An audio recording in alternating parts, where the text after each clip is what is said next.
Morbid Curiosities unearths treasures from Fireworks Gallery's vast stockroom, which explore and even celebrate melancholia in a Gothic-inspired group show. Mixing landscape, portraiture, still life, and cultural artefacts, the exhibition indulges in darkness and finds comfort in the night. Ian Waldron's painting, Drought 2, depicts a ghostly silhouetted bull's skull. Waldron's family are cattle farmers, and his imagery is brutally honest in capturing the hardships of this lifestyle. Also reflecting on his rural upbringing, barbed wire became a signature motif for Laurie Nilsen. Scar is a shadowy watercolour of the shards of barbed wire. The magnified perspective pulls the viewer in to inspect the sharp knot. Adding ambient texture to this exhibition is Yvonne Mills-Stanley's mixed media work, Books I Haven't Written Yet, which evokes visions of grand libraries in medieval castles, adorned with burgundy velvet and the faint smell of dust and old books. Currie's tactile black on mahogany river lines ebb and flow in darkness, perhaps also alluding to unfathomable depth with what dwells beneath unknowable. Michael Eather's dusky seascape, Nausea, captures a ghost ship drifting to unfamiliar places. The ghost ship speaks of Eather's lineage back to the First Fleet, where convicts were transported to a land that British colonisers described as unknowable, unforgiving, and godless. Whilst the frame is intricate and ornate, the work is hung askew, disoriented with seasickness.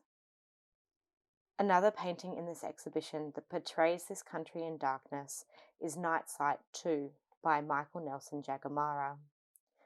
The concentric circles, in a messy fusion of berry and violet, fiercely splashed with white on plum, symbolise a sacred site.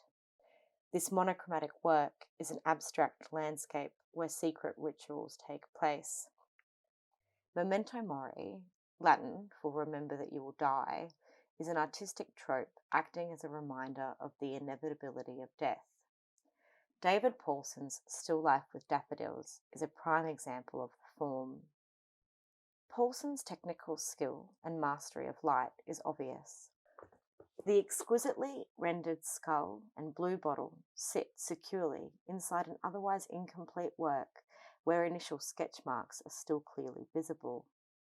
This contrast in finish of foreground and background exaggerates the feeling that the piece has been abandoned before completion and begs the question why. Another piece by Paulson in the exhibition that includes a skull is Untitled Scale Study. This work, however, seems less about mortality and more anatomical.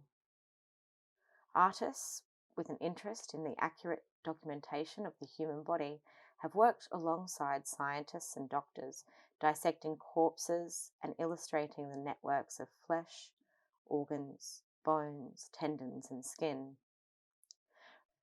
Rod Moss reappropriates this tradition and subverts it, playing with Rembrandt in his detailed graphite self-portrait, The Anatomy Lesson. Hoffie's paintings flirt with elements of familiar and the abhorrent. Redeemer glimpses at a relaxed, casual conversation between friends who are apparently ignoring or unaware that they are not alone, but joined by three disturbing characters.